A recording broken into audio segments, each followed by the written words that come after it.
In the whole 3 rounds, I don't remember Francis throwing a punch. I swear to God on my life, he did not throw a punch. Okay, coming into this fight, Alex had all the aura in the world. Knocked out Yuri, knocked out Jamal, knocked out Yuri again, knocked out Khalil. So he's on a 4 knockout streak. Alex fight. It was just lead left calf kicks, bro. He didn't throw any punches. What's good, fight fans? Back with another video. Today we're going to be talking about UFC fights to help you sleep at night. Now, I don't want y'all taking pills. I don't want y'all taking melatonin. And then you wake up the next day like my boy Volkanovski and you're all drunk. You're going to need to watch these fights to help you get some sleep. This is kind of like the opposite of one of my more recent videos I put out when I was talking about fights you need to watch. Well, this is kind of basically the opposite. Let's get straight into the fights. All right, first fight we got UFC 296 main event. Leon Edwards versus Colby Covington. Now, this press conference literally hyped this fight up. This was going to be like the biggest grudge match ever. Quick backstory behind the press conference. Colby ended up saying something really disrespectful about Leon's dad. No, I'm bringing you to 7th layer. Hell, we'll say what's up to your dad while we're there. Oh! After the press conference, Leon was so upset that he was crying. Colby did not break character. This boy Colby. I'm going to make a tier list of all, the biggest menace to societies in the UFC. This boy Colby Covington, after the press conference when they did the face-off, got in Leon's face and said, Colby is just like the ultimate person when it comes to getting under people's skin when he turns it on. Against the Buckley fight, he didn't even really turn it on, but I'm excited to see who Colby fights next. Hopefully it's Kevin Holland. That would be a fire-ass fight. But anyway, okay, so all that shit happens. We get into the fight. The first round, in the first 30 seconds, Colby breaks his foot. I know people give Colby a lot of shit for this fight, but like, have you guys ever broken your foot? Have you ever sprained your ankle? It's hard. Shout out my boy Charles Barkley. I'll tell you something, women be milking that baby thing too. Being pregnant, it can't be nearly as bad as playing a basketball game with a sprained ankle. I tried to stop you. Heard me try to stop you. But anyway, y'all gotta start giving the fighters more slack when they get hurt. Like, they can't help that they're getting hurt. This fight was not on Colby. If you break your foot, Colby's not fighting how he normally does. How he fought against Masvidal, RDA, Lawler, all those fights where he's putting the pressure on, chain wrestling, getting you up against the fence. A lot of output. He couldn't fucking fight because he couldn't put weight on his foot. Leon doesn't change his fighting style at all. It's just same point style on the back foot, leg kick. I mean, the only damage he did to Colby beat up his quad. Leon doesn't even try to go for the finish against a broken fighter. He should have been able to tell after the first round that there was something wrong with Colby, man. Leon's got to be one of the most boring UFC champions in the history of the company. I went back and looked at his record. He's got 2 finishes in his whole UFC career. Lucas Tracy had a good breakdown of Leon. Leon is like a fucking drone. He's like a bot on UFC. It's just all robotic. I don't know how to do it. I'll play the video. Right? I kind of imagine like a battle drone that every time they throw a strike, it's like zoom, zoom, just perfect robotic technique. You know, they don't have that soul in their striking. It's just cold. But bro, yeah, this was one of the worst fights. Like I said, Leon literally just pop shotted. It looked like a sparring match. The most entertaining parts of this fight was some of the scrambles in the wrestling. Like, I think Leon got Colby in a front headlock and Colby like spun out of it. And then Colby Covington did not break character. Colby Covington won 1 round, the very last round. It's crazy how motherfucker fought with a broken foot for 20 minutes and he still wins the 5th round on Leon Edwards. Jesus Christ. After the fight, Colby's talking about, I thought I won the fight. You know, I thought I had the win. I thought I did enough, but... Even when Colby puts on a shitty performance, he can still make you laugh. If you want to go to sleep, put this fight on, bro. Next we got Derek Lewis versus Francis Ngannou. Now, I wasn't watching UFC back in the day, but I was telling my friends about this idea. Shout out Bill. And Bill said you need to go watch this fight. And I know about Francis, the killer knockouts. I know about Derek Lewis, who has the most knockouts in UFC. We got the 2 biggest punchers. And in the whole 3 rounds, I don't remember Francis throwing a punch. I swear to God on my life, he did not throw a punch. And the only thing I remember Derek Lewis doing is throwing these fucking high kicks. It looked like they had some pop on them though, but this is one of the worst fights I've ever seen. You have the 2 hardest hitting people ever, and I don't even know what kind of fight this. It wasn't even a fight, low key. It was Francis and then Derek launching these body kicks and these high kicks. Like, bro, what was this fight? If I would have watched this live, I would have been so pissed. This is another reason why I just don't fuck with the heavyweight division. The only two heavyweight fighters I can watch is Tom Aspinall and Almeida, Jalton Almeida, because they look for finishes. Other than that, I can't watch these heavyweight blobs. They're just so... Oh, forgot about my boy Shamil the Blob Goth if I watch him too. Just because he's so fucking funny. These heavyweights are professional athletes and they're built like my fucking grandma, bro. Like, just... How the fuck are you built like that? Do these fuckers train? I don't even think these dudes train, bro. I'm being honest. They come in, you know, hit the pads, go fucking eat 6 meals a day, and then show up to fight. Like, how are you out of shape like this and you're a professional athlete? I don't understand. Anyway, moving on to the next fight. We got, oh my God, Alex Pereira versus Magomed Ankalaev. Okay, coming into this fight, Alex had all the aura in the world. Knocked out Yuri, knocked out Jamal, knocked out Yuri again, knocked out Khalil. So he's on a 4 knockout streak. Ankalaev was coming off fighting Rakic, which was a boring ass fight too. Rakic was just fucking running from him the whole time. And Big Ank's just walking him down. But after this performance, Alex lost all his aura and he's not the face of the UFC anymore. It's your boy Ilia Topuria. But I am going to give Alex some slack. He did break his... I think he had a broken hand, and I think he was, like, really, really sick. I saw that in the Ariel Helwani interview he did after the fight, because I really wanted to see what was going on. Like, there had to be something wrong. We've never seen Alex fight like that, where he doesn't throw punches.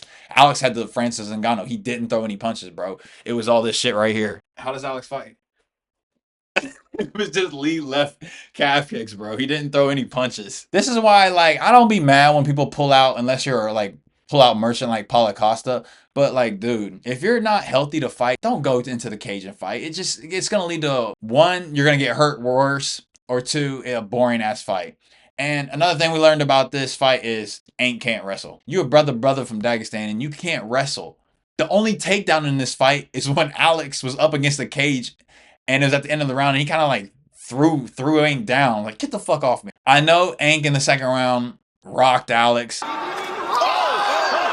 Bro, the whole 4th round, he smudged Alex up against the fence. So when there's a lot of smudging going on against the fence, it's on both the fighters. It's on the person getting smudged against the fence, and it's the person doing the smudging. But yeah, this is one of the worst fights, and just all the hype it had into it. Oh, Alex is finally gonna face a big bag Dagestan wrestler. Magomed Ankalaev is a fucking Leon Edwards type of kickboxer. I think Yuri took him down. Jan Blachowicz took Alex down. Jamal didn't take him down. Khalil didn't take down. But most of the people can take Alex down. Izzy took him down. Ankalaev literally couldn't take Alex down. This shit is crazy, bro. I'm telling you, if you ever want to get a good nap in, throw this fight on. Lean back. I promise to God, if you make it past the second round, if you make it to the second round, you'll be passed out 3rd, 4th, or 5th round. I guarantee it. God, I feel like I talk a lot of shit about Sean Strickland on this channel, but he's like one of the people that got me into the sport. But Sean Strickland versus Paulo Costa. All right. Bro, their previous fights were fucking wars. Sean's coming off the war against DDP, and Paula is coming off the war against Robert Whittaker at UFC 298. People sleep on that UFC 298 card. That fucking thing was stacked. I'm going into the fight thinking they're going to do the fucking man dance. I'm finally going to get to see Sean Strickland do the fucking man dance like he always says he's going to do. We'll do the fucking man dance. And we found out that Paulo Costa is a track star. He's a runner. She's a track star. This man was on the back foot the entire fight and did not stand his ground against Sean Pillowhand Strickland. This is when the Sean jab/teep Strickland was born, like, to the fullest, bro. Because Sean literally teeped the fuck out of him the whole fight.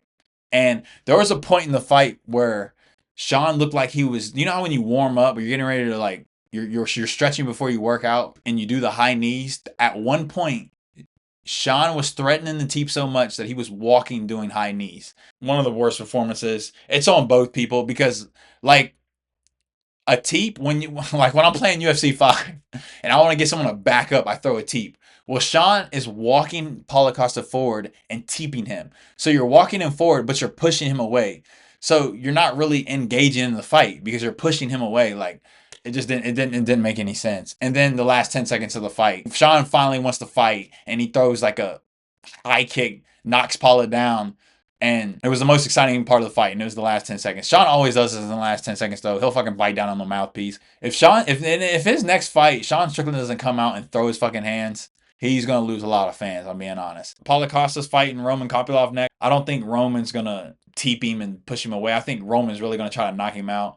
So we'll see what happens. But I've never taken melatonin before, but If you watch this fight, it's like taking 5 melatonins because your ass gonna be knocked out, sleep. Next we got Israel Adesanya versus Yorel Romero de Cuba, or El Cubano. All right. I know y'all seen the clip of before they fought in the top photo right here, and they were dancing and doing backflips with shit.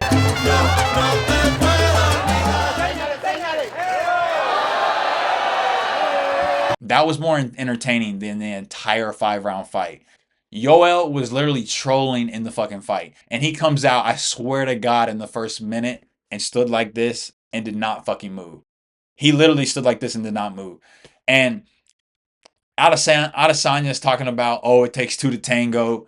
Bro, he's literally standing here not fucking moving. Imagine if Anthony Hernandez would have had this fight. He's not going to fucking sit there and just stay at range and leg kick every fucking 3 minutes. In a fight, it doesn't take 2 to tango. If you have somebody like Anthony Hernandez, Marab, Khabib, people like that are going to push the pace. Colby when he's not fucking hurt. They're going to push the pace and make it a fucking fist fight. This fight got so bad that the ref had to step in during the middle of the fight and said, hey guys, can you guys fight a little bit? You got to give the judges something to score. That this is his 4th UFC title fight. You got to give the judges something to score. If you're getting paid for a championship fight. Correct me if I'm wrong, but didn't Yoel get this title shot after losing to like Whitaker or Costa or something? Like he got this after losing, I think. And the last fight we got to talk about, y'all, Shavkat Rakhmonov versus Ian Machado Gary. This fight right here, bro, was one of the worst fights I've ever seen in my life. On the feet, the striking exchanges was just very low output. I don't remember Ian Gary throwing any punches. With all calf kicks, oblique kicks, stuff like that. The history and the build up to this fight was,